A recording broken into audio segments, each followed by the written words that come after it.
Bismillahirrahmanirrahim. Innal hamdalillah nahmaduhu wa nasta'inuhu wa nastaghfiruh wa na'udzu billahi min shururi anfusina wa min sayyiati a'malina. May yahdihillahu fala mudilla lahu wa may yudlil fala hadiya lahu. Wa asyhadu an la ilaha illallah wahdahu la syarika lah wa asyhadu anna Muhammadan abduhu wa rasuluh. Ya ayyuhalladzina amanu taqullaha haqqa tuqatih wa la tamutunna illa wa antum muslimun. Ya ayyuhan nasu taqu rabbakumul ladzi khalaqakum min nafsin wahidah وخلق منها زوجها وبث منهما رجالا كثيرا ونساء واتقوا الله الذي تساءلون به والأرحام إن الله كان عليكم رقيبا يا أيها الذين آمنوا اتقوا الله وقولوا قولا سديدا يصلح لكم أعمالكم ويغفر لكم ذنوبكم ومن يطع الله ورسوله فقد فاز فوزا عظيما. أما بعد فإن أحسن الكلام كلام الله وخير الهدى هدى النبي صلى الله عليه وآله وسلم وشر الأمور محدثاتها wa kullu muhdatsatin bid'ah wa kullu bid'atin dhalalah wa kullu dhalalatin finnar.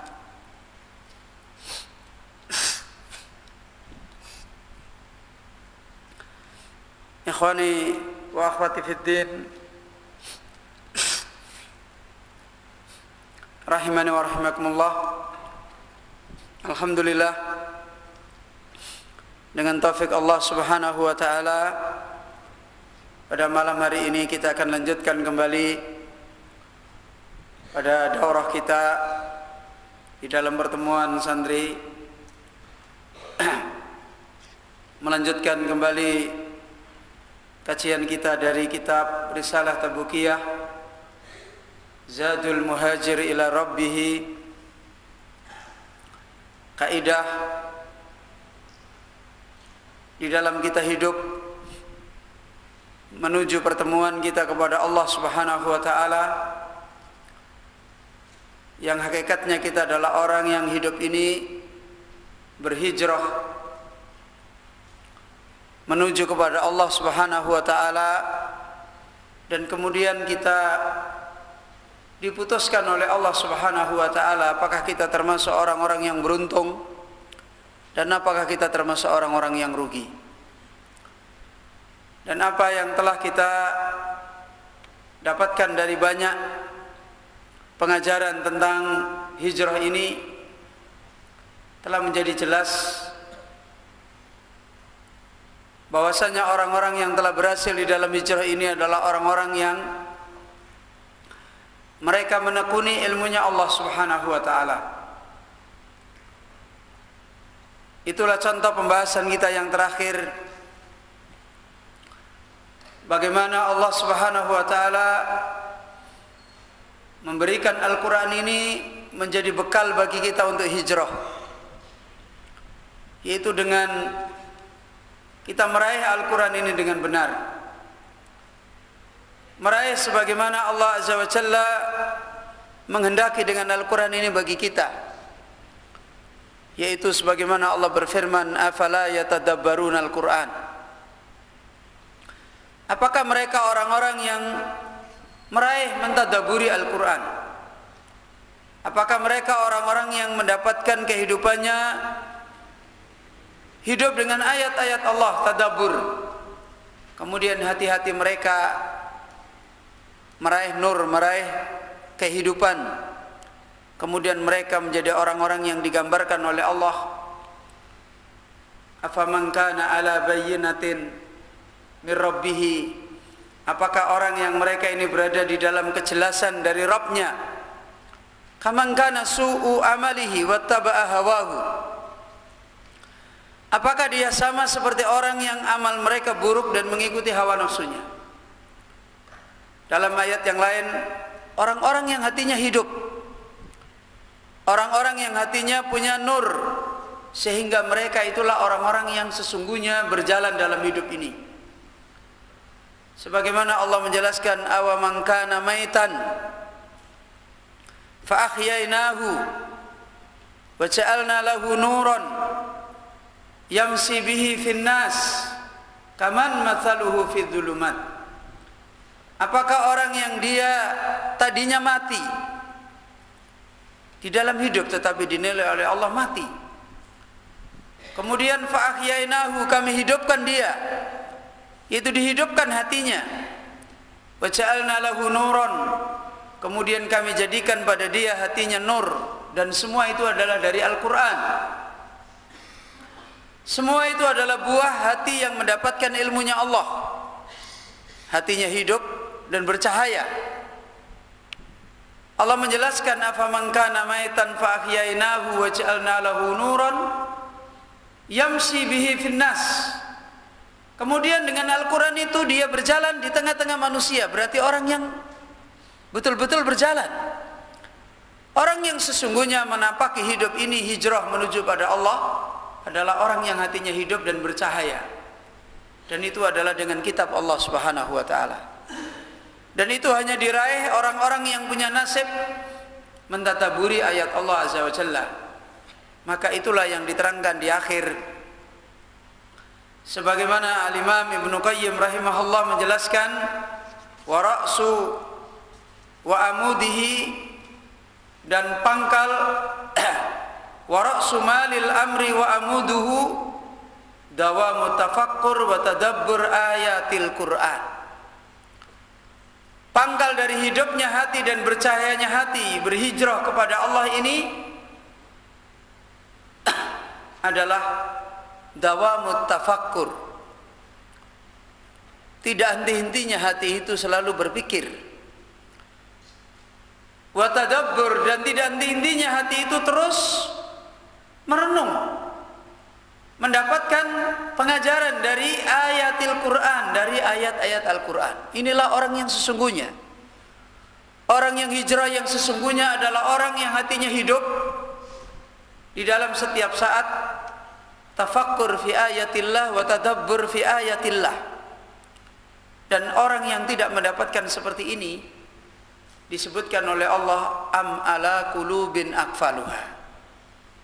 Apakah mereka ini orang-orang yang di dalam hatinya tertutup?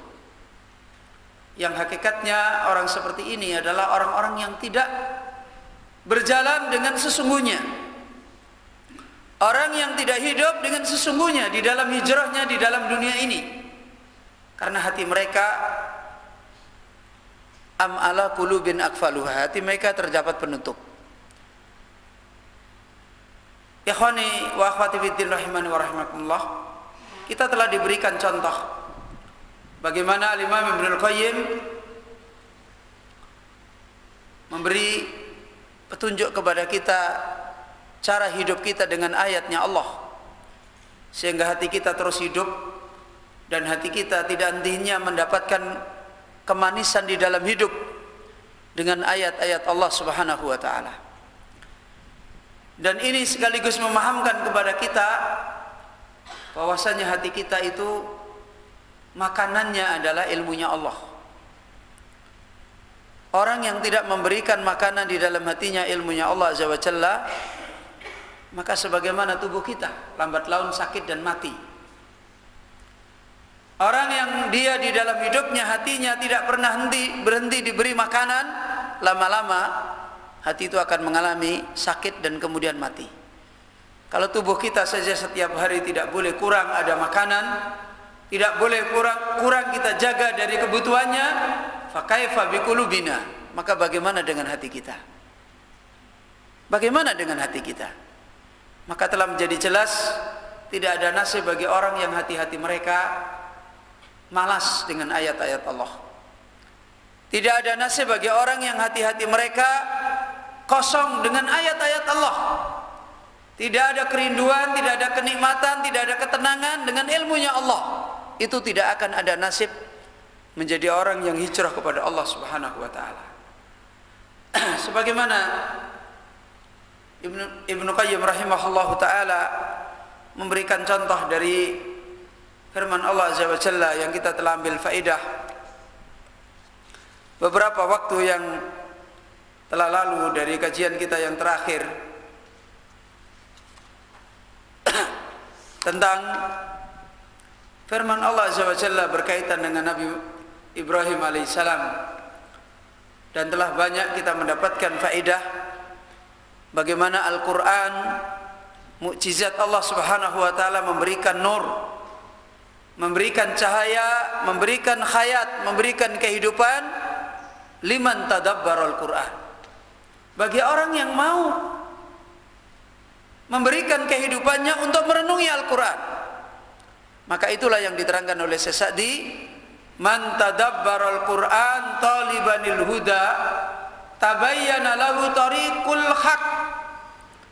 Siapa yang dia merenungi, banyak hari-harinya dibuat untuk mengkaji ayatnya Allah. Talibanil huda, dan tujuan dia untuk mendapatkan petunjuk, tabayyana lahu tariqul haq. Maka jalan kebenaran itu menjadi jelas bagi dia. Maknanya berarti orang yang tidak talibanil huda, orang yang kepentingannya terhadap ayat-ayat Allah bukan untuk mencari petunjuk, dan kemudian lam yatadabbaril Quran, dan dia tidak mengkaji Al-Quran, tidak merenungi ayat Allah, tidak talabul ilmi terhadap firman Allah, berarti tariqul haq lam yatabayyan, jalan kebenaran tidak akan bisa menjadi jelas bagi dia walaupun Quran ada di depan dia. Qurannya sama, ada di depan kita semua. Kembali kepada jalan kita, apakah kita tadabbaru ayatil Quran, dan apakah kita talibanil huda?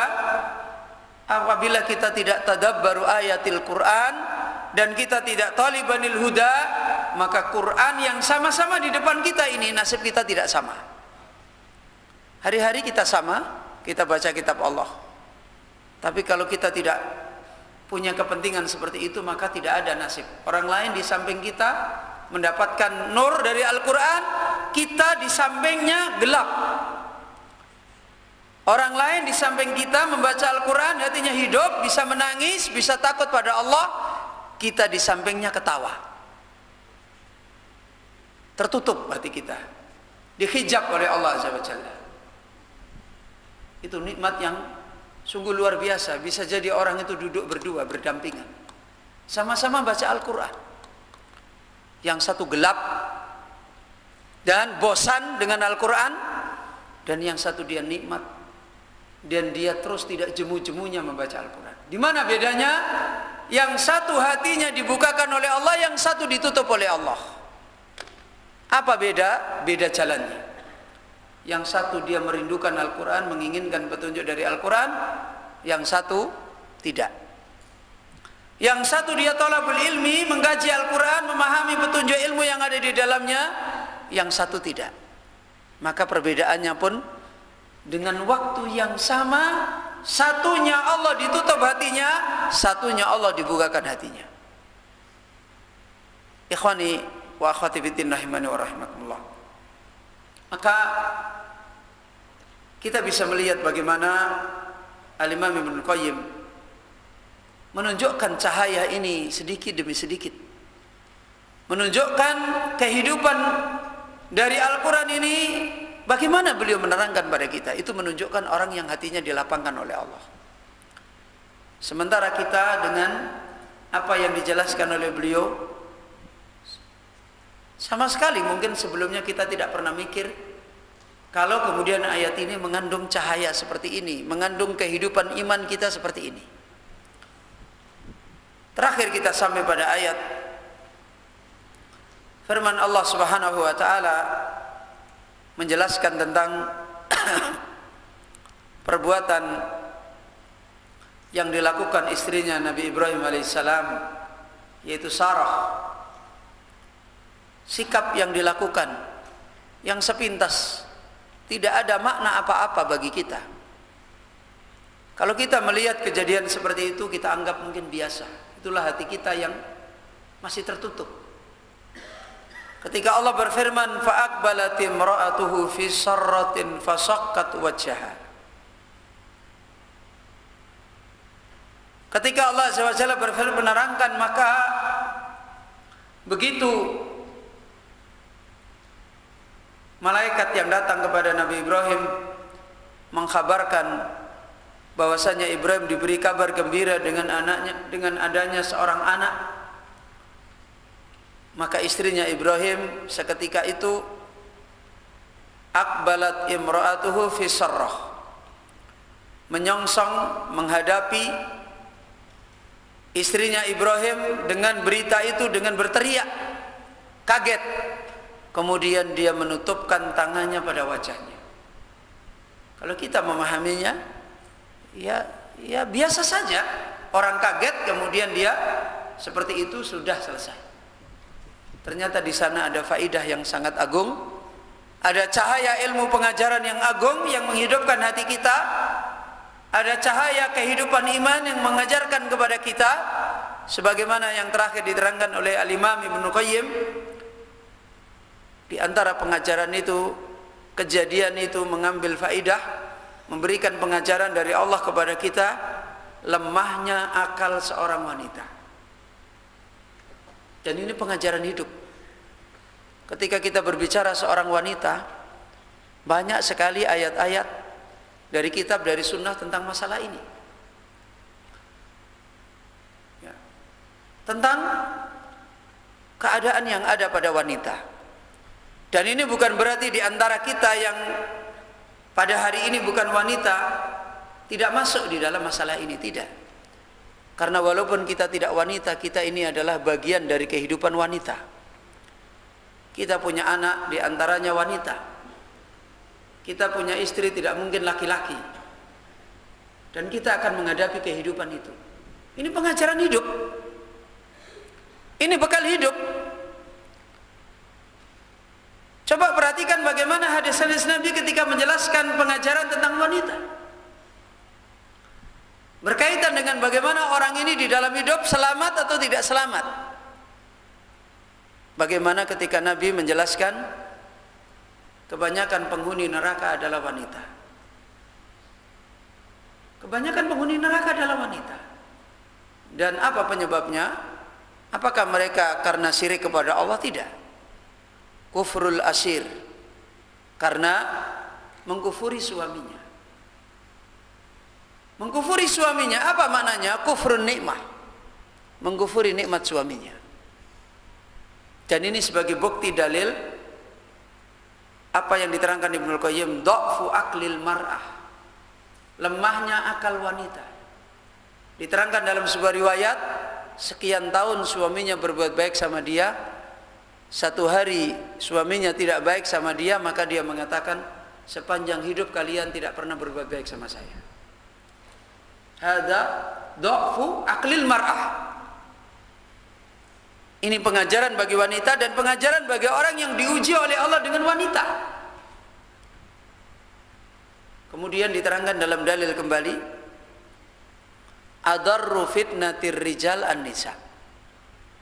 Sebesar-besar fitnah bagi laki-laki adalah wanita.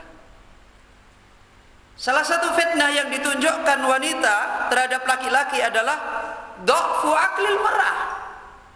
Kita ini akan hidup diuji oleh Allah dengan wanita, ima istri kita, ima anak putri kita. Dan seorang wanita juga diuji dengan keadaannya dirinya dia sebagai seorang wanita. Suami, bapaknya wanita atau wanita itu sendiri, semua ingin selamat. Maka dia harus memahami dirinya sendiri adalah dha'ful akal, lemah akalnya. Kita memahami istri kita, anak kita adalah dha'ful akal. Dan yang kita hadapi tiap hari adalah seperti ini. Dan ini menjadi fitnah. Salah satu fitnah yang terjadi adalah cepat sekali wanita ini akalnya mengalami kelemahan. Maka ini pengajaran. Lebih panjang lagi kalau dibicarakan banyak. Kalau wanita akalnya lemah, kemudian suaminya ikut lemah, apa yang terjadi dalam hidupnya? Ya. Kalau wanita akalnya lemah, kemudian bapaknya yang menjadi pemimpin dalam rumah itu lemah, apa yang terjadi? Semuanya menjadi rusak. Ini banyak sekali hal yang kita ambil pengajaran. Dan bahkan diterangkan di antara sebab terjadinya kerusakan Bani Israel adalah finnisa. Fitnah mereka adalah terjadi di kalangan wanita. Ini pengajaran. Bukan berarti kemudian ini menjadi bahan bagi kita kalau begitu wanita dipojokkan, justru salah. Kita punya kelemahan, ditunjukkan oleh Allah kelemahan, maknanya supaya kita selamat dari fitnah itu. Kita bersyukur ketika ditunjukkan oleh Allah bahwasanya ini kelemahan kita. Berarti bagaimana caranya kita menutup kelemahan ini? Bagaimana caranya kita menutup kelemahan akal-akal wanita? Kita sendiri sebagai seorang wanita, atau kita sebagai suaminya wanita, atau sebagai orang tuanya anak putri kita, bagaimana cara menutupinya?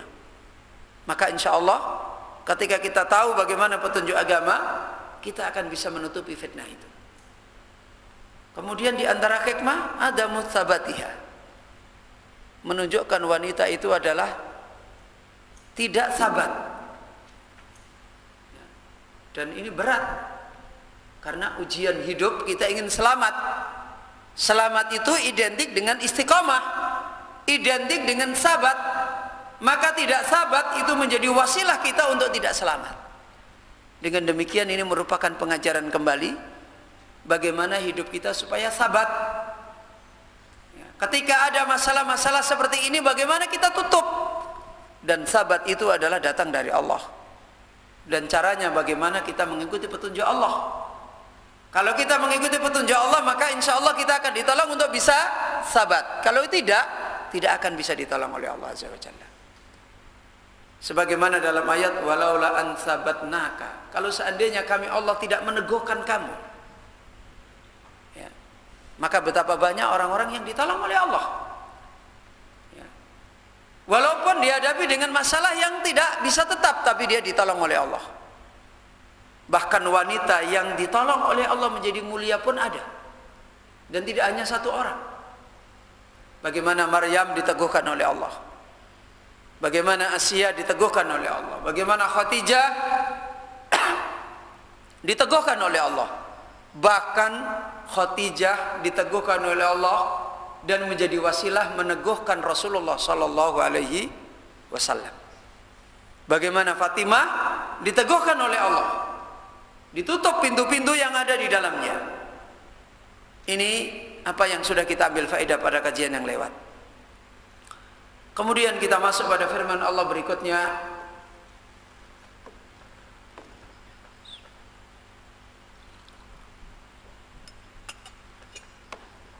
Wa qawluhu wa qalat ajuzun aqim. Fihi husnu adabil mar'ah inda khitabir rijal.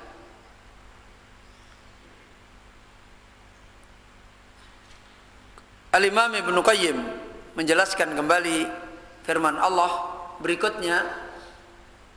Ketika istrinya Ibrahim berteriak mendengar berita akan diberi anak dan menutupkan wajahnya, kemudian Allah berfirman wa qalat ajuzun aqim. Kemudian istrinya Ibrahim berkata ajuzun aqim, adalah orang yang tua, adalah orang yang mandul. Adalah orang yang tua, adalah orang yang mandul. Siapa yang dimaksud ini? Hah? Siapa? Ini yang berbicara siapa? Hah? Sarah. Terus yang dimaksud Sarah siapa?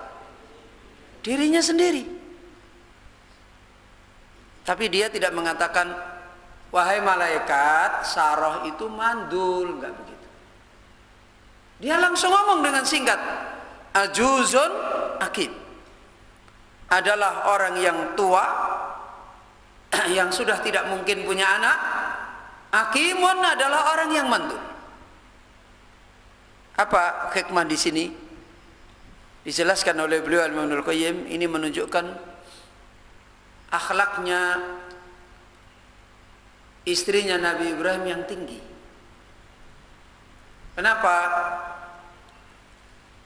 Dohirnya malaikat ini datang, jenis kelaminnya apa?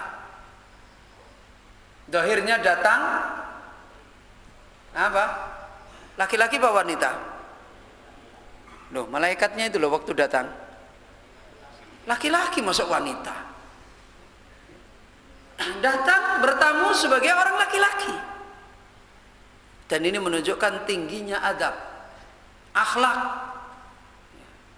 Dan ini menunjukkan hikmah seperti ini, seorang wanita yang tinggi menutup kekurangannya dengan agamanya yang baik sehingga pantas diberikan oleh Allah kemuliaan. Di mana letaknya? Diterangkan oleh beliau Al-Imam Ibnul Qayyim, di dalam ayat ini terdapat bagusnya adab seorang wanita. Adab di dalam apa? Adab di dalam berbicara pada orang laki-laki. Ya. Apa? Waqti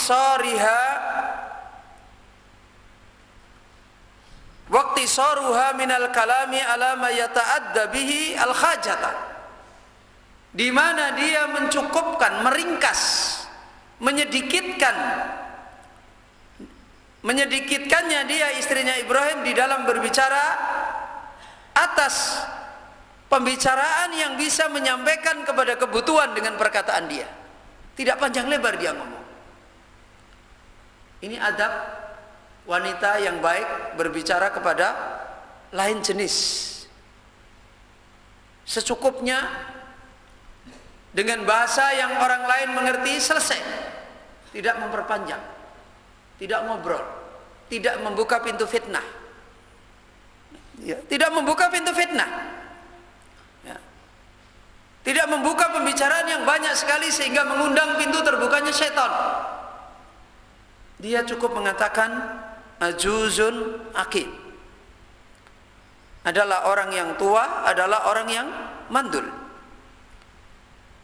Dan dijelaskan oleh beliau Al-Imam Ibnul Qayyim, ayat ini fa innaha hadafatil mubtada. Karena istrinya Ibrahim di dalam berbicara ini membuang mubtada. Jadi mubtadanya enggak disebutkan. Dan ini untuk menunjukkan apa? Wanita itu pada dasarnya berusaha tidak memunculkan kepada lain jenis. Ini bagaimana tadabbur dengan ayat yang begitu dalam? Wanita itu pada dasarnya menunjukkan kebaikannya dia, agamanya dia, di mana dia tidak menjadi orang yang memunculkan diri kepada lain jenis. Menunjukkan punya sikap siter, sikap malu, menjaga dirinya sebagai seorang wanita yang dituntunkan oleh Allah. Dan ini sekaligus pengajaran kepada kita. Pengajaran kepada kita agar bagaimana keluarga kita yang kita diuji oleh Allah dengan wanita yang ada di rumah kita untuk mendapatkan pengajaran seperti ini. Maka dia ketika ngomong cukup, tidak menyebutkan lagi Sarah itu mandul, enggak begitu. Tidak, apalagi kalau kita lihat sekarang kita bertanya satu, para wanita sekarang ini ilaman rahimahullah menjawab 1000 kata. Ini malaikat datang bercerita panjang lebar tentang masalah ini, dia jawabnya cuma 1-2 kata. Dan sudah paham. Dan tidak perlu disebutkan. Dan ini menunjukkan bagusnya adab. Fala taqul, maka dia istrinya Ibrahim tidak berkata ana ajuzun akim. Saya itu adalah orang yang tua, orang yang mandul. Tidak. Waqtasarat ala dzikri sababid dal ala adamil wiladah. Cukup istrinya Ibrahim di sini meringkas, hanya menyebutkan sebab yang menunjukkan tidak adanya melahirkan. Jadi dia ingin memberitahu kepada tamunya, istrinya Ibrahim itu tidak mungkin melahirkan. Apa yang menjadi kepentingannya, cukup itu yang disampaikan. Dia sebutkan penyebabnya. Apa? Penyebabnya adalah ajuz akid. Lam tadkur ghairahu, di mana dia, istrinya Ibrahim alaihissalam, tidak menyebutkan bahasa kata-kata yang lain. Wa amma fi surati Hud fadakaratis sabab al-mani'a minha wa min Ibrahima wa sarrahat bi ta'ajjub. Ada tambahan di dalam surat Hud, jawaban istrinya Ibrahim. Adapun di dalam surat Hud, maka istrinya Ibrahim dia menyebutkan sebab yang menghalangi dari melahirkan. Dan ini karena tujuannya dia kan mau diberi anak, bukan mau diajak bicara yang lain-lain. Maka dia jawab sesuai masalah yang dia hadapi. Ya karena menurut pemahamannya tidak mungkin, ya dia jawab alasan ini tidak mungkin bagi kita dengan menyebutkan alasan penghalang dari melahirkan dari dirinya sendiri dan dari Ibrahim. Kemudian dia menerangkan dengan kalimat ta'ajjub, kalimat yang menunjukkan takjub, keheranan. Sebagaimana Allah berfirman dalam surat Hud ayat 72. Qalat ya wailata a'alidu wa ana ajuz wa hadha ba'li syaikha inna hadha la syai'un ajib. Jadi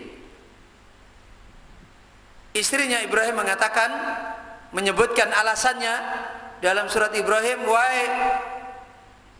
ya wailata, tidak mungkin, menghayal ini, a'alidu, apakah saya akan melahirkan? Wa ana ajuz, dan saya adalah lemah. Wa hadha ba'li syaikha, dan ini suamiku juga orang yang sudah tua. Inna hadza la syai'un ajib, ini adalah sesuatu yang aneh.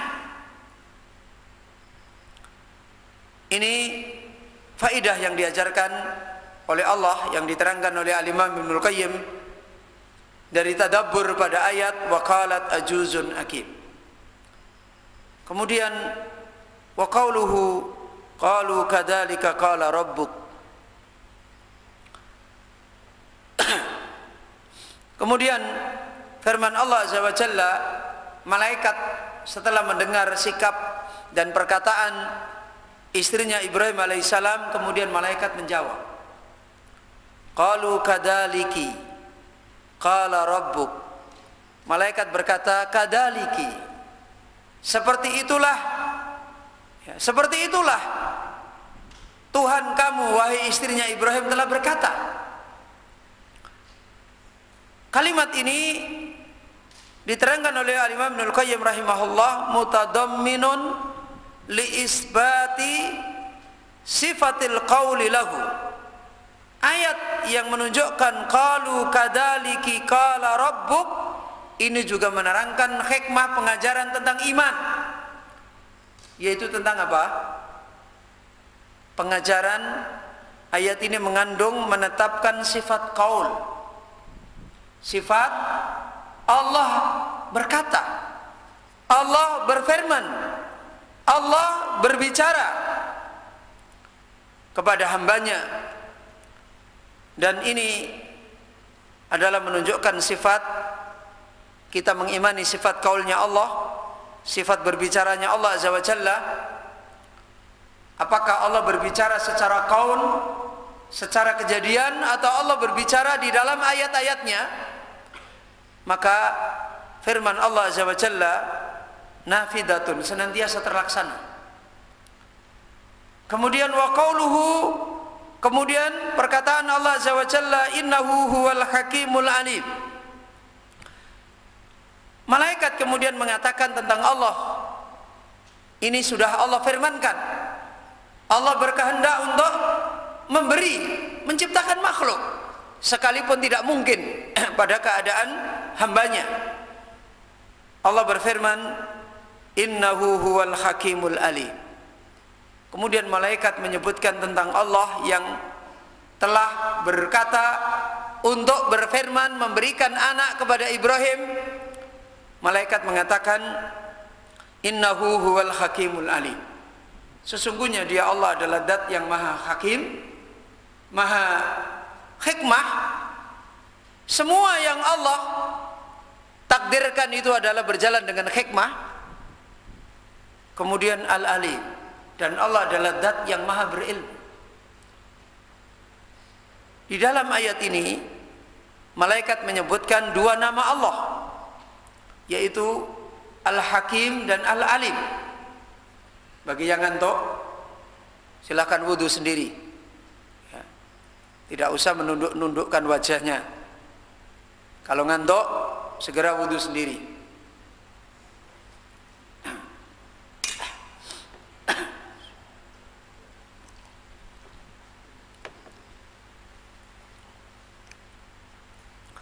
Beliau Al-Imam Ibnul Qayyim menjelaskan tentang ayat ini, di mana malaikat menyebutkan setelah berkata kepada istrinya Ibrahim, demikianlah Allah telah berfirman kepada kamu untuk memberi anak, dan ini berkaitan dengan takdir Allah Azza wa Jalla. Kemudian malaikat menyebutkan sesungguhnya Allah itu maha hakim, maha pemberi hikmah. Semua yang Allah perbuat adalah hikmah. Kemudian Allah adalah Al-Alim, zat yang maha mengilmui. Tidak ada satupun keluar dari ilmunya Allah Azza wa Jalla. Kata Al-Imam Ibnul Qayyim, ayat ini mutadamminun li'ithbati sifatil hikmah wal ilmi alladaini huma masdarul khalqi wal amri. Ayat ini mengandung penetapan pada sifat hikmah. Dengan malaikat menyebut nama Allah Al-Hakim, berarti mengandung menetapkan bahwasanya ini hikmah Allah. Ini adalah hikmah yang datang dari Allah. Kemudian wal ilmi, dan menetapkan sifat ilmu, dan menunjukkan semua yang terjadi adalah dengan ilmunya Allah. Inilah ilmunya Allah yang manusia tidak bisa menjangkaunya. Ini adalah hikmah Allah yang manusia tidak bisa menjangkaunya, dan ini adalah ilmunya Allah. Alladaini huma masdarul khalqi wal amr, yang dengan menyebutkan sifat hikmah dan dengan menyebutkan sifat ilmu ini, dua sifat ini merupakan sumbernya penciptaan Allah dan perintah Allah. Ketika menyebutkan sifat hikmah dan menyebutkan sifat ilmu, maka maknanya berarti di sini Allah bermaksud memerintahkan sesuatu dan menciptakan sesuatu dengan ilmunya dan dengan hikmahnya. Maka tidak bisa dimengerti oleh manusia.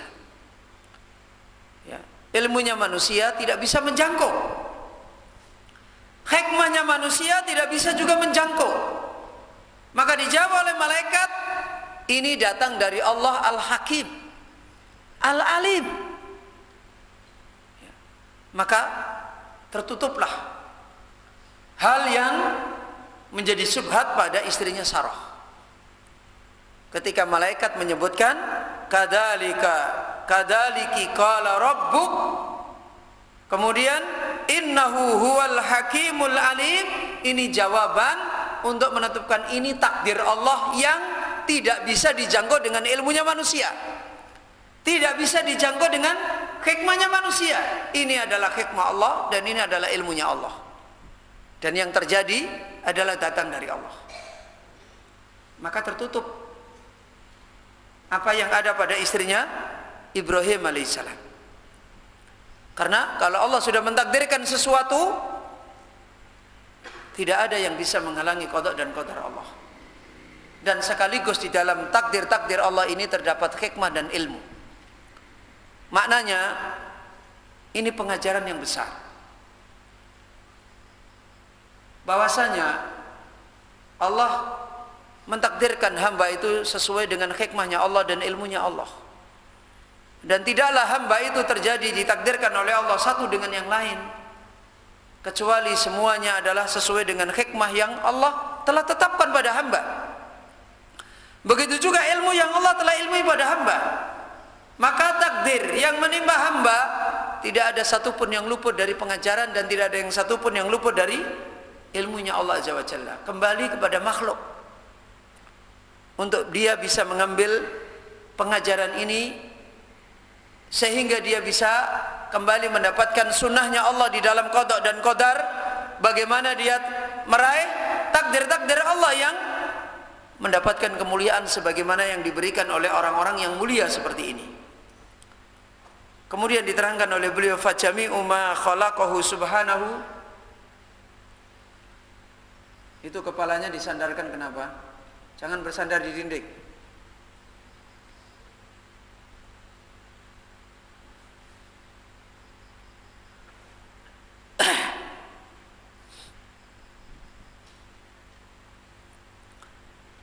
Al-Imam Ibnu Qayyim menjelaskan lebih lanjut, fajami'u ma khalaqahu subhanahu sadirun an ilmihi wa hikmatihi. Maka semua apa yang Allah ciptakan adalah selalu keluar dari sifat ilmunya Allah dan sifat hikmahnya Allah.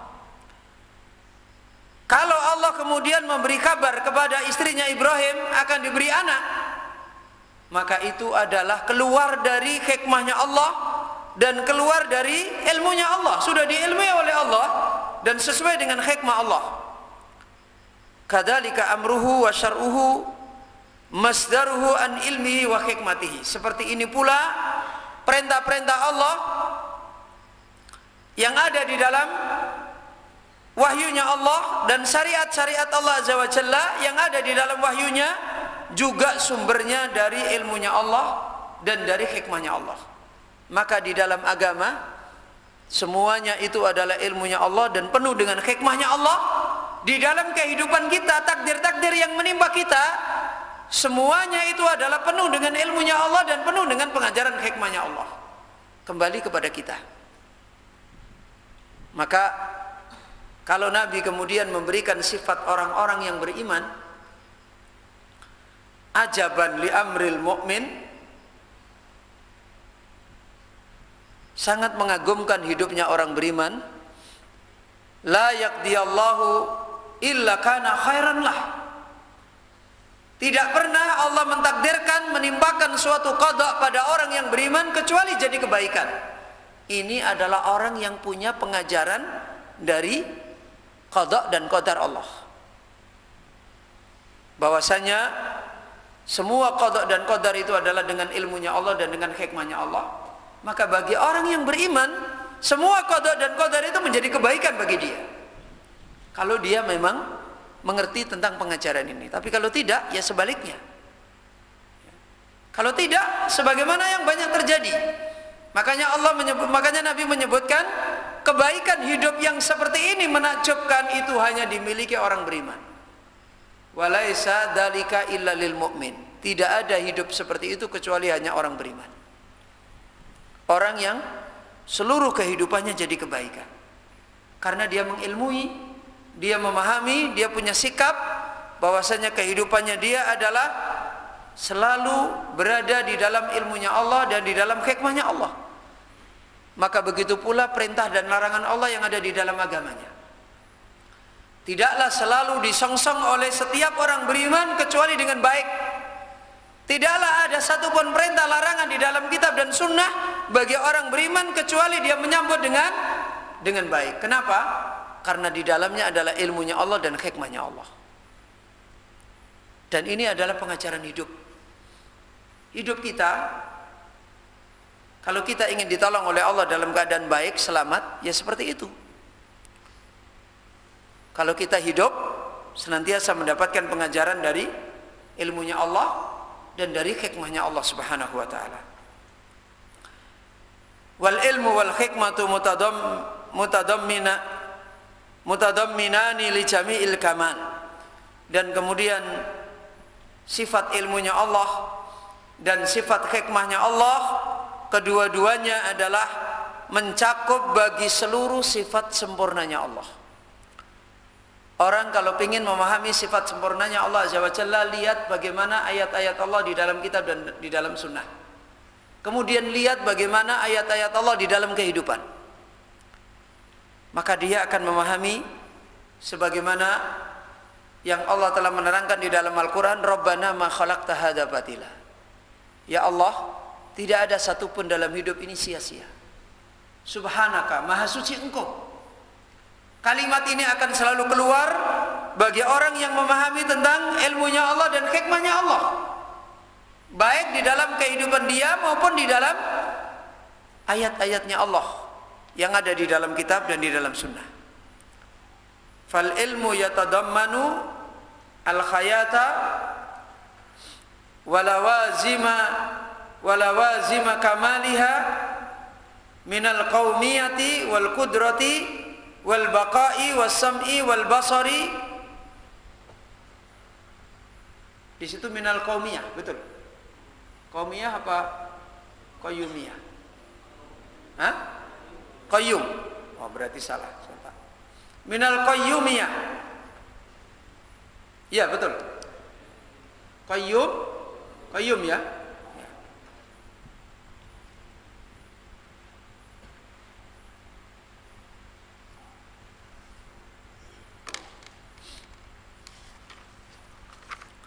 Fal ilmu yatadammanu al khayata. Coba perhatikan bagaimana Ibnu Qayyim menjelaskan tentang sifat ilmu adalah sifat sempurna. Karena sifat ilmu itu mengandung di dalamnya sifat hidup. Tidak ada sesuatu yang tidak hidup punya sifat ilmu, itu tidak ada. Ketika menyebutkan sifat ilmu, berarti yang memiliki sifat ilmu ini adalah zat yang maha hidup. Karena tidak pernah ada sifat ilmu ini dimiliki sesuatu yang tidak hidup, itu tidak ada. Berarti menunjukkan hidup yang sempurna yang ada pada Allah Azza wa Jalla ditunjukkan di sini adalah sifat ilmunya Allah. Menunjukkan pemiliknya adalah zat yang maha hidup yang sempurna. Dengan menetapkan sifat ilmu, maka menetapkan pemilik sifat ini, yaitu zat yang maha hidup. Dan ketika kita memahami Allah adalah zat yang maha hidup, ini adalah kita memahami sebagai sifat sempurna. Dan tidak memahami sebagaimana sifat kita hidup. Kalau kita ini sifat hidup, hidup kita fakir kepada selain kita apa tidak? Hah? Butuh kepada selain kita kan? Butuh makan, butuh kesehatan, butuh pakaian. Kalau kita memahami sifat hidup ini pada diri kita, menunjukkan kita ini kurang dan kita butuh. Tetapi sifat hidupnya Allah adalah sifat sempurna. Ketika kita diajarkan bahwasanya pemilik sifat ilmu adalah zat yang maha hidup, berarti kita adalah butuh kepada Allah zat yang maha hidup. Karena Allah Azza wa Jalla zat yang maha hidup ini, maka terkandung di dalamnya walawazima kamaliha, dan sekaligus di sini menetapkan kesempurnaan sifat hidup. Apa sifat hidup yang sempurna? Minal qayyumiyah. Zat yang maha hidup yang sempurna adalah zat yang maha menegakkan urusan dan tidak butuh kepada makhluk. Dan pantas kalau kemudian malaikat ini mengatakan bahwasanya berita ini adalah datang dari zat yang innahu huwal hakimul alim. Maknanya sama saja malaikat ini mengkhabarkan kepada istrinya Ibrahim, yang akan memberi anak pada kamu ini zat yang maha hidup ya, yang sempurna sifat kehidupannya, yang mengatur kehidupan, yang berkehendak sesuai dengan kehendaknya. Tidak ada yang bisa menghalangi. Tidak ada yang bisa menghalangi. Karena zat yang maha hidup, sebagaimana di dalam ayatul kursi, apa? Al-Hayyu adalah apa? Al-Qayyum. Zat yang maha hidup adalah zat yang mengatur, zat yang tidak butuh kepada makhluknya, justru sebaliknya seluruh makhluk butuh kepada Allah yang maha hidup. Maka kalau kemudian Allah memberi anak kepada seorang yang tidak mungkin secara dohirnya manusia, itu bukan sesuatu yang mengagetkan, karena datang dari zat yang maha hidup, yang tidak butuh kepada makhluk, justru makhluk semuanya butuh kepada Allah. Maka ketika malaikat memberitahu sifat ilmunya Allah, sama saja memberitahu pemilik sifat ini, yaitu zat yang maha hidup, Al-Hayyu. Kemudian sama saja memberitahu yang maha hidup Allah adalah yang sempurna, Al-Qayyum, yang mengatur semua urusan.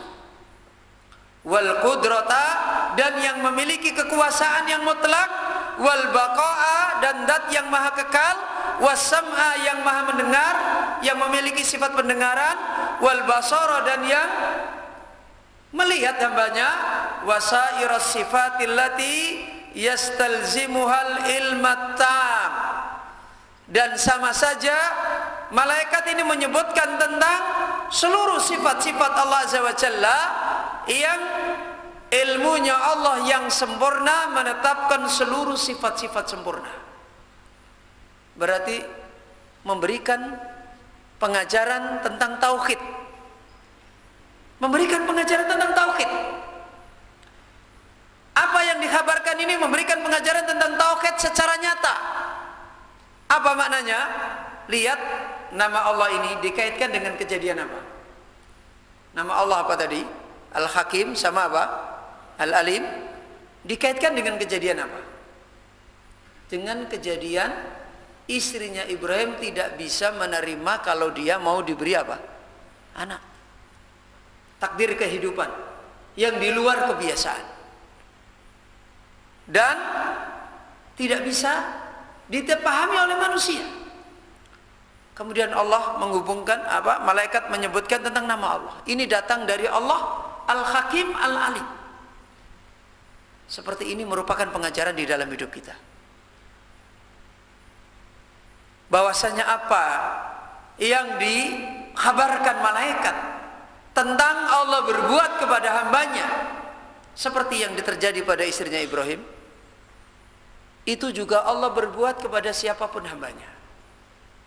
Bagi setiap hamba yang mereka akan ditakdirkan oleh Allah mendapatkan kebaikan, Allah adalah alim, Allah hakim. Kalau memang hamba itu adalah hamba yang baik, dan kita menempuh perjalanan yang betul, dengan keyakinan ini mendidik kepada kita bahwasanya Allah itu maha mengilmui kita, maha mengatur, maha membalas, maha mengurus urusan kita.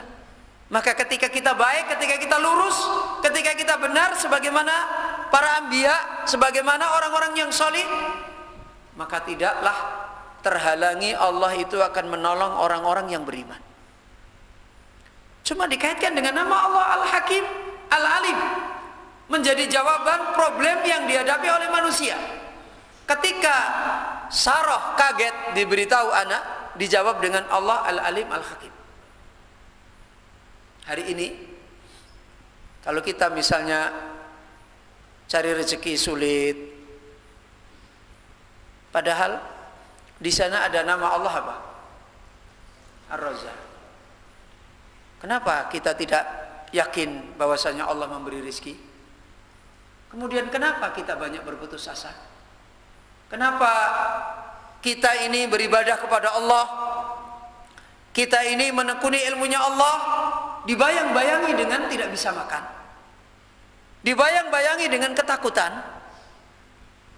padahal Allah berfirman Ar-Razzaq. Kenapa kita tidak berdoa, kemudian kita yakin Allah akan membukakan pintu itu banyak sekali? Bagaimana malaikat ini menjawab pada masalah yang terjadi pada istrinya Hajar, istrinya Ibrahim yaitu Sarah, dengan jawaban nama Allah. Dan inilah hakikat orang yang beriman dengan nama Allah. Mengimani sifat yang ada di dalamnya dan mengimani hikmah yang ada di dalamnya dan nyata di dalam kehidupannya. Tidak mungkin terjadi pada akalnya diberitahu ini dari Allah, Maha Hakim, Maha Alim, selesai. Kita sekarang kalau misalnya sedang kesulitan dinasihati, ya akhi, Allah Ar-Razzaq, cerah wajah kita. Kalau kita misalnya dinasihati, ya akhi, ya ukhti, Allah itu Ar-Razzaq, wasi', rizquhu luas. Apakah kemudian wajah kita kemudian menjadi cerah? Masya Allah. Ya kalau cuma bilang Ar-Razzaq sih saya juga bisa. Na'udzubillah. Di mana kita mendapatkan pengajaran? Ini perjalanan orang-orang yang beriman. Ini hikmah yang diajarkan bagaimana orang dengan mentadaburi ini. Coba, problem yang tidak masuk akal, kita ini masih masuk akal. Ya. Makanya sering saya katakan, kok hari-hari bisa makan, bisa minum, kok pikirannya dibayangi nggak bisa makan dan minum? Ya kan aneh. Kalau misalnya kita hari-hari tidak bisa makan, tidak bisa minum, kemudian kita ingat nama Allah Ar-Razzaq itu, kemudian kita yakin itu jiwa orang beriman. Syekh Muhammad bin Abdul Wahab ketika diusir dari Unaisah, sudah tidak ada harapan berdakwah di sana. Dia cuma sepanjang jalan membaca ayat, wa may yattaqillah yaj'al min amrihi yusra, yarzuqhu min haitsu la yahtasib. Antum pernah ketika sulit mendapati ujian kemudian baca ayat, wa may yattaqillah yaj'al min amrihi yusra, kemudian yakin pada Allah? Pernah? Kita isinya hanya, wah ini sudah kita alamat mau mati ini. Gimana kita ini punya pengajaran iman? Ya.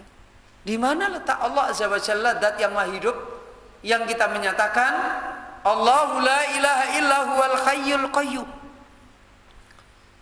Di mana bahwasanya Allah adalah maha kaya. Jadi kita ini pengajaran kita tentang tauhid itu di mana letaknya dalam hidup? Ini bagaimana cara mengimani nama-nama Allah nyata dalam hidupnya, menjadi jawaban dari problematika hidup. Cobalah dijawab. Gak punya anak, panggil Allah ya Razzaq, panggil Allah.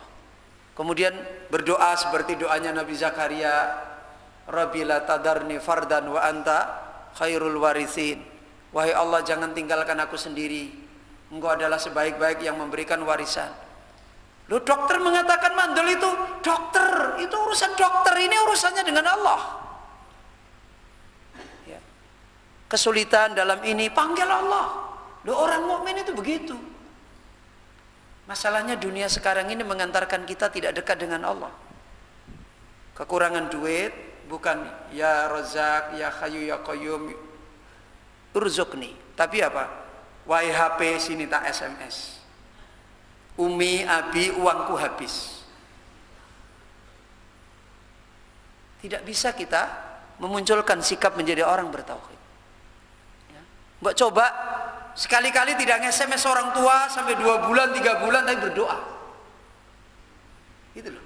Nggak nge-SMS orang tua tapi berdoa. Nanti orang tuanya di sana, masya Allah, anakku nggak minta-minta ya. Kan begitu. Mungkin rezekinya sudah banyak, alhamdulillah, betul rezekinya sudah banyak, berdoa terus kepada Allah. Kemudian, oh, kasihan juga anakku ini, mungkin dia orang sabar sekali.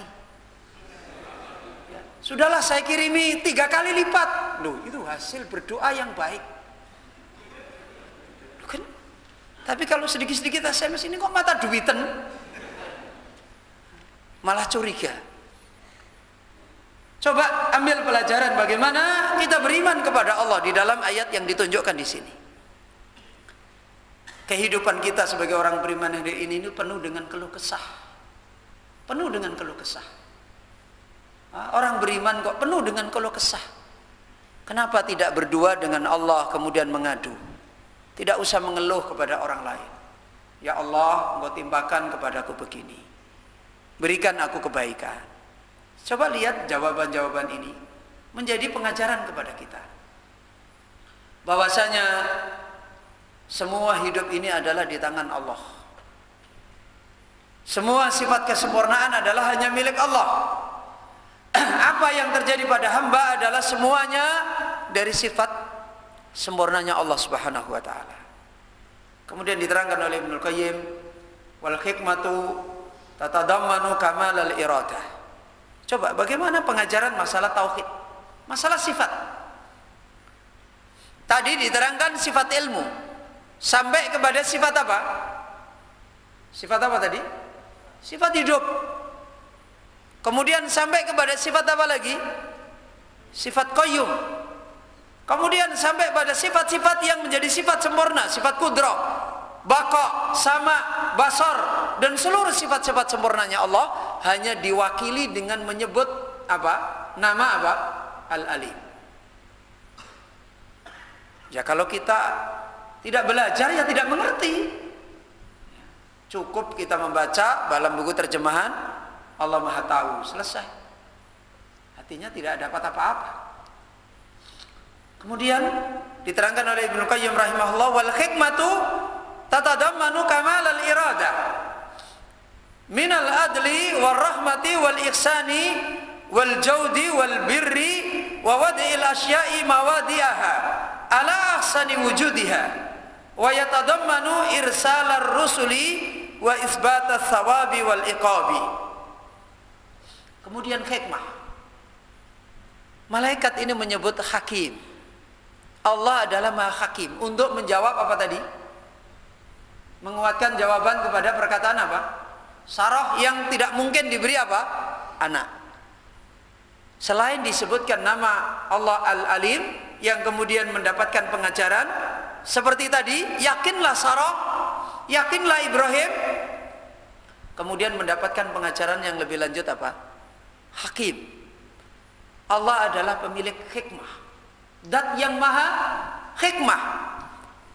Diterangkan Ibnu Qayyim, sifat hikmah yang diajarkan oleh malaikat ini mengandungi sempurnanya kehendak Allah. Karena sempurnanya hikmahnya Allah, sempurnanya Allah berkehendak kepada hambanya. Di dalamnya terkandung minal adl, sifat adil. Kalau Allah memberikan anak kepada Ibrahim, ini adalah berjalan dengan sifat adilnya Allah. Maknanya sudah merupakan hikmah Allah yang adil. Allah memberikan balasan kepada orang-orang hamba-hamba seperti Ibrahim dan seperti istrinya. Yang dibedakan oleh Allah balasannya tidak sama dengan semua makhluk. Itulah buah sebagaimana yang diterangkan oleh Allah Azza wa Jalla, fa amma man a'ta wattaqa wa saddaqa bil husna apa? Fasanu yasiru li yusra. Allah mudahkan apa-apa yang menjadi keadaan pada mereka. Nabi Ibrahim dulu selalu berdoa kepada Allah Azza wa Jalla, Rabbi wajnubni wa baniya an na'budal asnam. Wahai Allah, jauhkan aku dan jauhkan keturunanku dari menyembah berhala. Bukan cuma satu dikasih anak oleh Allah Azza wa Jalla, maka dijadikan semua keturunan Ibrahim adalah orang-orang bertauhid. Kalau Allah memberikan ini kepada Ibrahim alaihissalam adalah berjalan dengan sifat hikmah. Ya, kalau hari ini kita tidak bisa berbuat seperti Ibrahim alaihissalam, kemudian kita mengharapkan, mbok ya aku dikasih anak kayak Ibrahim alaihissalam, ya kan sesuatu yang tidak hikmah. Ya kan? Allah menetapkan qadar itu sesuai dengan tempatnya, sesuai dengan keadaannya. Kalau ada orang-orang diberikan oleh Allah kenikmatan seperti ini, memang sudah pada tempatnya. Ya. Diberikan oleh Allah takdir keajaiban yang luar biasa karena seperti ini. Karena memang Ibrahim adalah hamba yang hanya tawakalnya kepada Allah, berserah dirinya kepada Allah. Ya. Sampai pun punya anak, anaknya disuruh oleh Allah dipotong, dilakukan, menunjukkan dekatnya kepada Allah. Anak baru lahir, Ibrahim diperintahkan oleh Allah, bawa anakmu sana ke gurun yang luas, dibawa. Kalau kemudian Allah memberikan pemberian-pemberian seperti ini, Allah Hakim, Allah Maha Hikmah, sesuai dengan sifat adilnya Allah Azza wa Jalla. Dan bukan cuma itu, banyak sekali pengajaran yang diajarkan oleh Allah di dalam Al-Quran tentang pemberian Allah kepada Nabi Ibrahim alaihissalam. Warahmati, dan sifat rahmatnya Allah, di mana Allah Azza wa Jalla memberikan kebaikan-kebaikan kepada Ibrahim alaihissalam disempurnakan. Wal ihsani, dan sifat ihsan, berbuat baiknya Allah kepada Ibrahim dan keluarganya. Wal jaudi, dan kemurahan Allah. Wal birri, dan kebaikan Allah.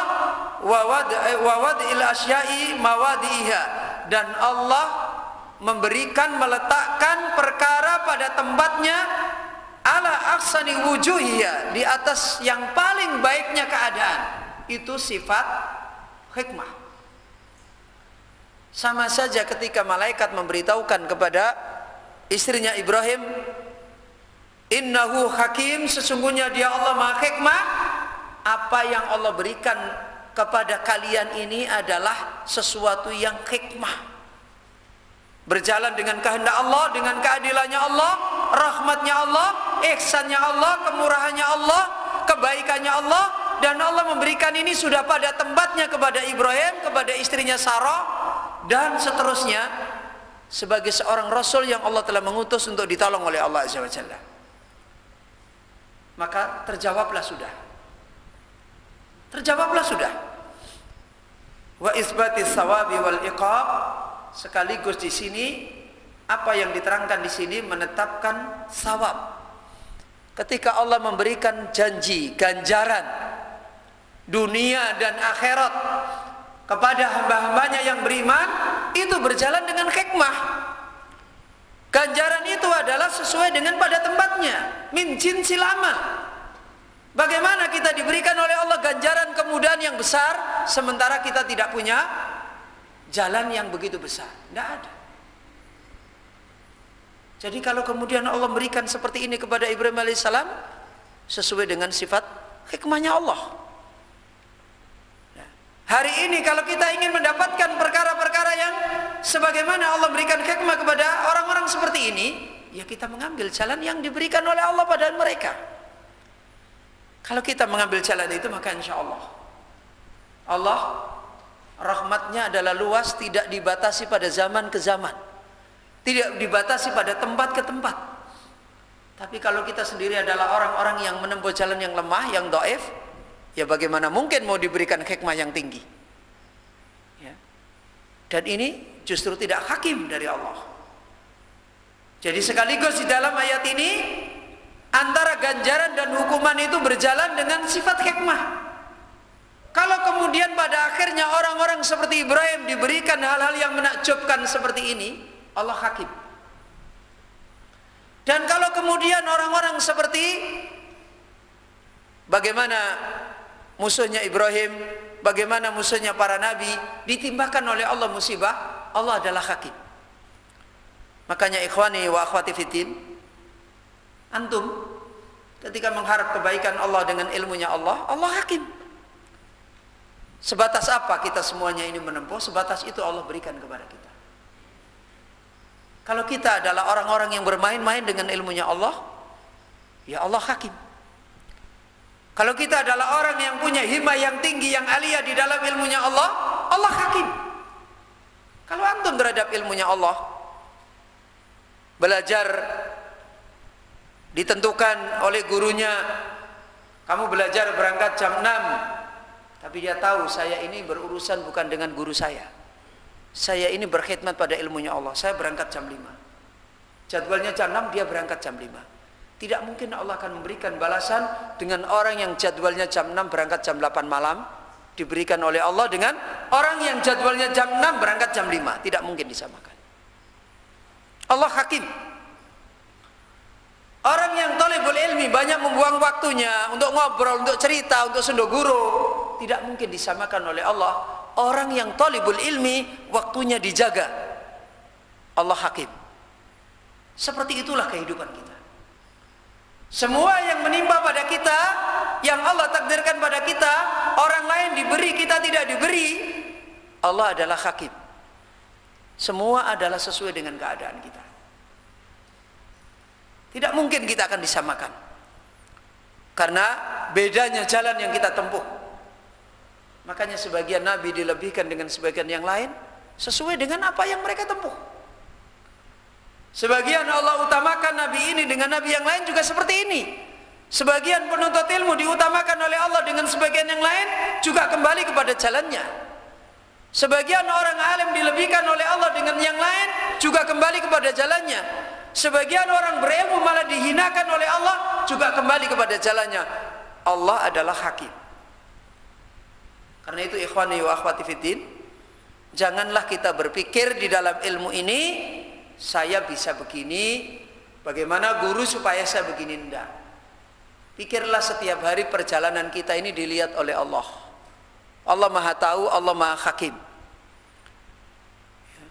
Orang yang cengengesan di dalam hidup tidak mungkin disamakan orang yang khusyuk di dalam hidup.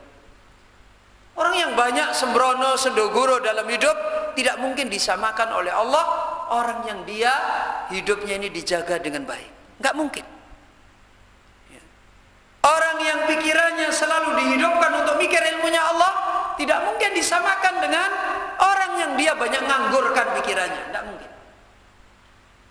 Itu siapa itu yang ngantuk? Ayo bangunkan, suruh wudu. Ayo wudu dulu. Wudu, biar nggak ngantuk. Ini kembali pengajaran apa yang diajarkan oleh malaikat ketika memberikan jawaban tentang apa yang Allah takdirkan pada istrinya Ibrahim. Mandul tidak mungkin kemudian diberi anak. Dan ini menunjukkan hukum jaza. Hukum apa? Balasan amal. Maka silahkan kita mengambil ibrah. Kita ingin diberi oleh Allah apa? Kembali kepada perjalanan kita. Ya. Kalau kita memang menjadi orang yang hidup kita memang untuk Allah Azza wa Jalla, tidak mungkin Allah sia-siakan, tidak mungkin. Tidak mungkin Allah akan jadikan kita terlantar, tidak mungkin. Tapi kalau kita terhadap jalannya Allah Azza wa Jalla juga menyia-nyiakan, ya kalau kita tersia-sia, sesuatu yang wajar. Sesuatu yang sudah setimpal. Kemudian diterangkan oleh beliau Imam Ibnu Qayyim rahimahullah, kullu hadza yu'lamu min ismihil hakim. Semua ini senantiasa dapat diilmui, dipelajari, diambil pengajaran dari nama Allah Al-Hakim. Sebagaimana malaikat memberikan nasihat kepada istrinya Ibrahim bahwasanya ini datang dari Allah yang Hakim, di mana Allah memberikan anak kepada Ibrahim ini adil. Ini rahmat, ini ihsan, ini jawad, ini baiknya Allah. Allah mendudukkan ini pada tempatnya apa yang diberikan oleh Allah Azza wa Jalla. Karena ini balasan orang-orang yang hidupnya untuk perjalanan Allah. Ya. Kama hiya tariqatul Qur'ani fil istidlali ala hadal matalibi al-adimati bi sifatil hikmah. Sebagaimana nama Al-Hakim ini selalu disebutkan oleh Allah di dalam Al-Quran, merupakan jalannya Al-Quran di dalam mengambil dalil atas al-matalibul adimah. Apa? Tujuan-tujuan yang agung. Coba baca Quran, kalau ketemu nama Allah Al-Hakim, lihat ayat-ayat sebelumnya dan sesudahnya. Selalu ada hubungannya dengan permintaan-permintaan yang agung. Selalu ada hubungannya dengan matalibul adimah. Dan ini pengajaran hidup bagi kita. Kalau kita memahami bahwasanya Allah adalah Al-Hakim, kemudian kita membenarkan jalan kita, kemudian kita minta kepada Allah seperti ini, maka pasti insya Allah Allah akan memberikan kebaikan dengan sifat hikmahnya. Dan ini pengajaran dari Al-Quran. Bisifatil hikmah, selalu Allah hubungkan tujuan-tujuan yang agung itu dengan sifat Allah hikmah. wal inkari ala man yaz'amu annahu khalaqal khalqa abathan aw suda aw batila. Dan selalu Al-Quran mengingkari atas orang yang menganggap bahwasanya setiap yang Allah ciptakan, Allah takdirkan itu terjadi dalam keadaan sia-sia begitu saja dan tidak ada hikmah di dalamnya. Enggak. Makanya kalau menimpa, apa yang menimpa kita, renungi. Semua itu adalah hikmah dari Allah. Belajar sulit, tidak dimudahkan oleh Allah, renungi, jangan nyalahkan orang. Ya. Jangan nyalahkan orang. Orang itu enak, nggak ada masalahnya. Enggak. Semua orang punya masalah. Ada orang yang dimudahkan oleh Allah, ada orang yang tidak dimudahkan oleh Allah. Semua itu adalah hikmah dari Allah. Ya. Ada orang lain dimudahkan jalannya, keluarganya dimudahkan, semua itu hikmah dari Allah. Kalau kemudian kita belum dimudahkan oleh Allah, ambil pengajaran. Tidak akan Allah menyanyiakan pada orang-orang yang memang sepantasnya untuk tidak disia-siakan oleh Allah. Itu adalah mustahil. Fanafsu hikmatihi, maka hakikat dari sifat hikmahnya Allah tatadammanu syar'a wal qadar. Maka hikmahnya Allah itu mencakup pada syariat agama ini semuanya adalah hikmah, dan pada qadar. Maka kalau ada perintah dari Allah, dari hadis Nabi, tidak usah akal kita keluar berbicara, pasti hikmah. Terima, tempuh. Begitu juga kalau ada takdir menimpa pada kita, ambil hikmah, ambil pelajaran. Karena di dalamnya pasti ada hikmah yang Allah berikan kepada kita. Watsawaba wal iqab, demikian pula balasan baik, ganjaran tidak diberikan percuma. Enggak. Tiba-tiba orang dimudahkan ini, diberi pahala ini, keluarganya diperbaiki oleh Allah begini, enggak, bukan. Bukan kebetulan, itu tidak. Pasti ada sebab. Kemudian ada orang kok tidak diberikan kemudahan oleh Allah, keluarganya ditakdirkan sulit, ininya mau berbuat baik malah maksiat, mau ini malah dosa, mau lain, renungi. Karena semuanya itu Allah tetapkan dengan hikmah. Ada balasan jelek menimpa kita, pelajari di situ ada hikmah Allah. Ada balasan baik menimpa kita, pelajari di situ ada hikmah Allah. Dan Allah akan merubah keadaan hikmahnya ini adalah sesuai dengan tempatnya. Ya.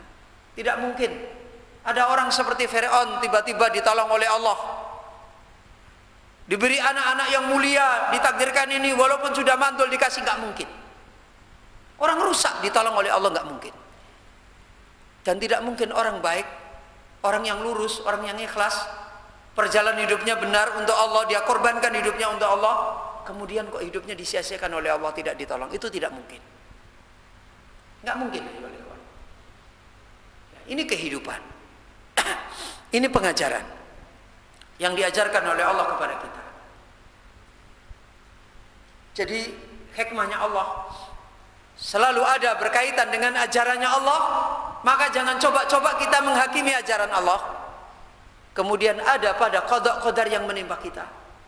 Kemudian ada pada balasan baik yang menimpa hambanya. Kemudian ada pada balasan buruk, hukuman yang menimpa hambanya. Semua itu tidak luput dari hikmahnya Allah, bahwasanya itu berjalan dengan keadilannya Allah. Walihada kana asahhul qaulaini annal ma'ada yu'lamu bil aql wa anna as-sam'a warada bi tafsili ma yadullul aqlu ala isbatihi. Karena itu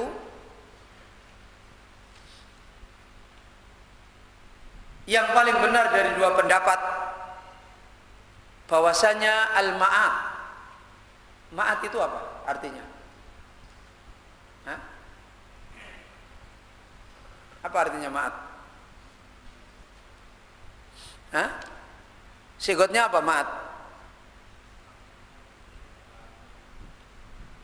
Hah? Bisa makan. Dari ada. Apa artinya ada? Kembali. Berarti tempat kita dikembalikan lagi, dihidupkan kembali. Dalil ini, pengajaran ini sekaligus mengajarkan tentang hari dibangkitkannya manusia. Apa tadi? Pengajaran tentang apa? Tentang Sarah sudah mandul, Ibrahim sudah tua, dua-duanya tua. Kemudian diberi oleh Allah apa? Anak. Ini sekaligus merupakan pengajaran tentang Yaumul Ma'ad. Apa? Hari berbangkitnya manusia. Dari sisi mana? Dari sisi yang pertama, apa? Allah itu mampu, maha kuasa, maha alim, maha hakim. Tidak ada yang bisa menghalangi sesuatu yang tidak ada jadi ada, yang tidak mungkin jadi mungkin. Sebagaimana orang selalu menolak orang sudah mati masa hidup lagi, kan begitu. Sama saja kan ibaratnya Ibrahim dan Sarah ini sudah mati, tidak produktif, kan begitu kan? Kemudian lahir kehidupan. Dari sesuatu yang tidak produktif lahir kehidupan. Allah Maha Kuasa. Dari sisi ini. Dari sisi mana lagi? Bahwasanya dalil ini merupakan dalil tentang hari kebangkitan.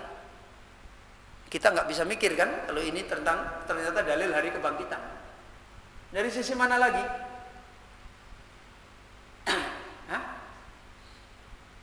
Dari sisi Allah memberikan pahala kepada siapa? Ibrahim dan istrinya Sarah diberi apa? Diberi ganjaran berupa apa? Anak laki-laki seorang nabi. Dan ini adalah sesuai tempatnya, menunjukkan Allah membalas hambanya sesuai dengan apa? Karya hamba. Sekarang kita tanya, untuk apa hari kebangkitan itu ditakdirkan oleh Allah terjadi? Untuk apa? Nama lain hari Ma'ad itu hari apa? Hah? Apa? Hari kebangkitan nama lainnya apa? Hari apa? Hari balasan amal. Di dunia saja Allah sudah menunjukkan adanya balasan amal. Dan di dunia ini sudah sempurna belum balasan amal? Belum. Berarti dengan demikian akan ada hari balasan amal yang sempurna. Ini dalil tentang hari kebangkitan. Dari dua sisi. Dari sisi sudah tidak masuk akal diberi anak, menunjukkan Allah Maha mampu menghidupkan sesuatu yang tidak ada jadi ada. Yang kedua, dari sisi Allah memberikan balasan yang setimpal. Sebagaimana yang terjadi pada Ibrahim alaihissalam dan istrinya Sarah. Maka dengan demikian orang itu tidak perlu mengingkari tentang hari akhirat. Makanya ya coba lihat, ada enggak agama yang tidak mengajarkan tentang hari akhirat? Ada enggak? Ada enggak agama yang tidak mengajarkan hari akhirat? Ada enggak? Hampir-hampir tidak ada. Semua agama mengajarkan tentang apa? Hari akhirat. Sebenarnya bukan ajaran agama itu. Itu adalah pemahaman yang ada pada akal manusia. Karena kehidupan manusia beramal itu tidak mungkin tanpa adanya apa? Balasan. Kata bapak ibu kita dulu orang tua, nandur pari yo panen pari, nandur suket yo panen suket. Loh, orang tua kita itu sudah ngajari. Dan itu menunjukkan bahwasanya balasan amal itu pasti ada. Pasti ada. Di dunia dan di akhirat. Hidup itu adalah selalu akan menuai apa yang dia kerjakan. Itu pasti. Makanya kalau orang seperti ini, kenapa orang itu kemudian begitu liar dia berbuat yang jelek? Apakah akal-akal mereka menolak bahwasanya dia akan menerima balasan amal? Tidak mungkin. Maka menurut akal sehat, hari tentang adanya hari kiamat itu pasti ada. Sekarang kita tanya, pernah kita mendapatkan di dalam ajaran-ajaran agama yang lain menerangkan ada neraka sijil, ada neraka jahanam, ada neraka wail, pernah enggak? Tapi ada enggak mereka menerangkan adanya neraka?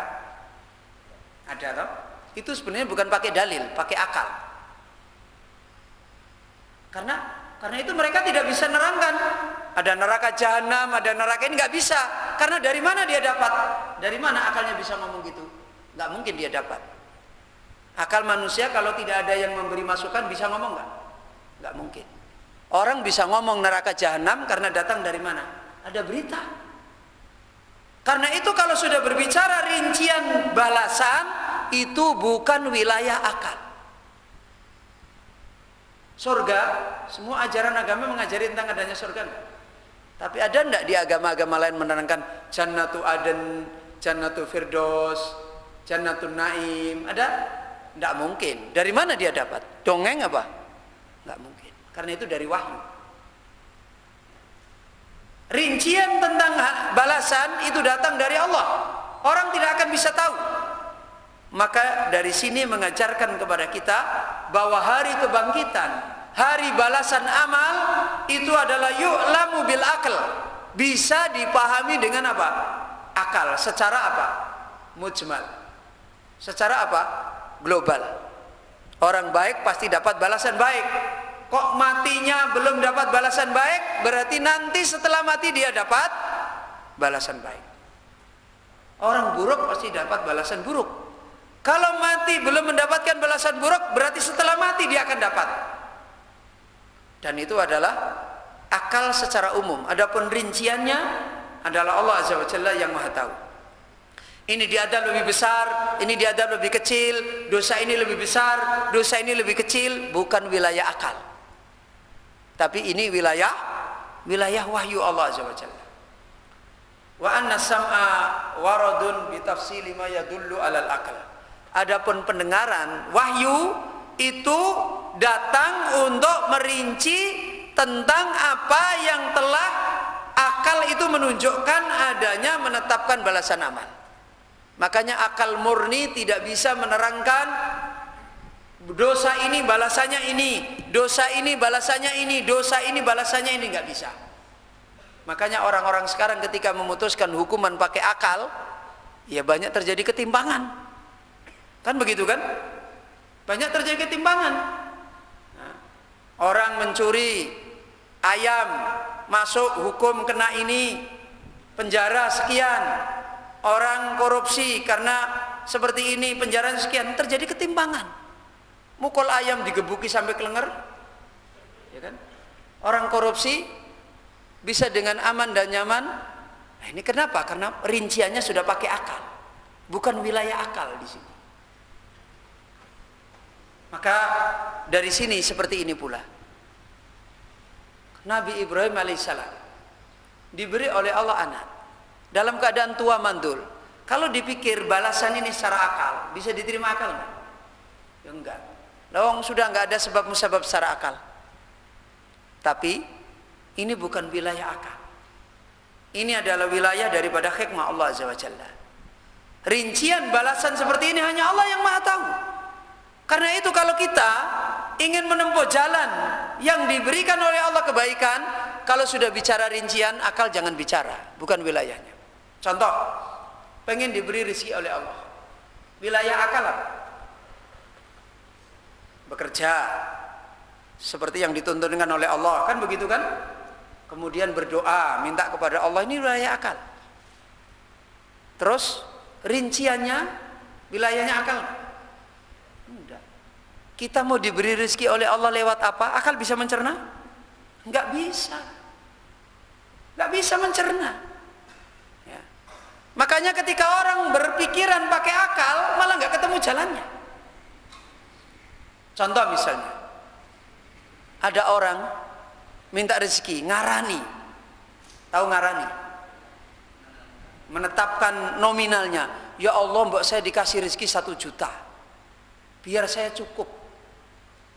kasih 1 juta nggak cukup dia. Ya kan? Ini bukan wilayah akal. Kok bisa nggak cukup? Iya, habis dikasih 1 juta tabrakan. Masuk rumah sakit tulangnya patah, kepalanya patah, ininya patah. Bukan wilayah akal. Ya Allah berilah aku rezeki yang barokah. Minta gitu kok berat. Nek sidik piye Ustaz? Nek sidik. Suruh berdoa, ya Allah berilah aku rezeki yang barokah. Kok minta kok barokah? Lah kalau dikasih sedikit terus piye?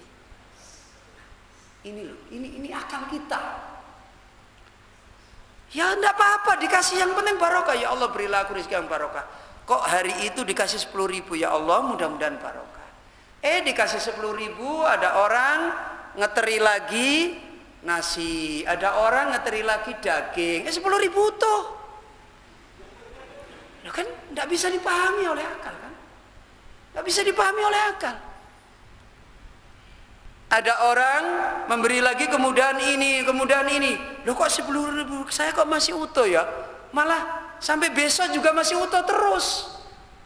Ini dikasih 1 juta baru dapat terima langsung tombok 100 juta. Makanya kalau sudah bicara rincian jangan pakai akal. Kamu disuruh berdoa, ya Allah berilah aku rezeki yang barokah. Itu sudah mikir-mikir. Nak dikasih sidik piye, butuhanku akeh. Nah ini yang menjadikan kita. Coba kalau Allah sudah memberikan rizki min haitsu la yahtasib. Ya, Nabi Zakaria cuma berdoa kepada Allah, la tadarni fardan. Ya Allah jangan engkau tinggalkan aku sendirian.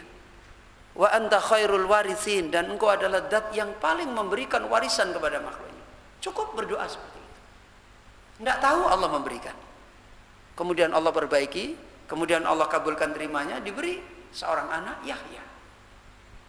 Ini orang-orang yang mereka tahu jalan bagaimana mendapatkan balasan Allah. Tidak usah ngarani.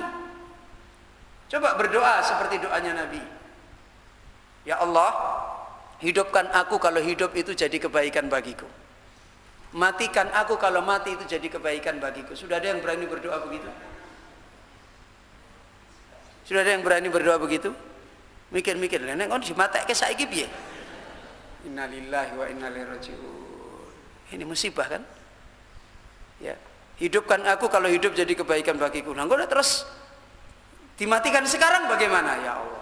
Sampai kemarin itu di Sukoharjo saya bilang, misalnya kamu berdoa begitu. Di Lauhul Mahfud itu catatannya 80 tahun. Sekarang umurmu 20 tahun, kamu berdoa, ya Allah matikan aku kalau mati itu jadi kebaikan bagiku. Terus mati enggak? Terus mati enggak? Ya orang mati-mati wong catatannya 80 tahun. Wong sekarang baru 20 tahun masih nunggu 60 tahun. Walaupun tiap hari berdoa, ya Allah matikanlah aku kalau mati itu jadi kebaikan bagiku. Enggak akan mati insyaallah. Oh, berdoa begitu kok takut? Nek mati besok piye? Itu loh menunjukkan kita, hati kita ini lemah. Ya. Ini apa yang kita ambil faedah, dan insyaallah kita cukupkan sampai di sini. Mudah-mudahan dengan taufik Allah Azza wa Jalla kita lanjutkan kembali pengajaran dari hikmah tadabburul Quran yang diambil faedah dari kisahnya Ibrahim alaihissalam dengan istrinya Sarah. Mudah-mudahan menjadi nasihat bagi kita bagaimana kita mendapatkan bekal di dalam hijrah kita kepada Allah Subhanahu wa taala. Kita akhiri kajian kita pada malam hari ini, daurah kita. Subhanakallahumma bihamdika asyhadu an la ilaha illa anta astaghfiruka wa atubu ilaik.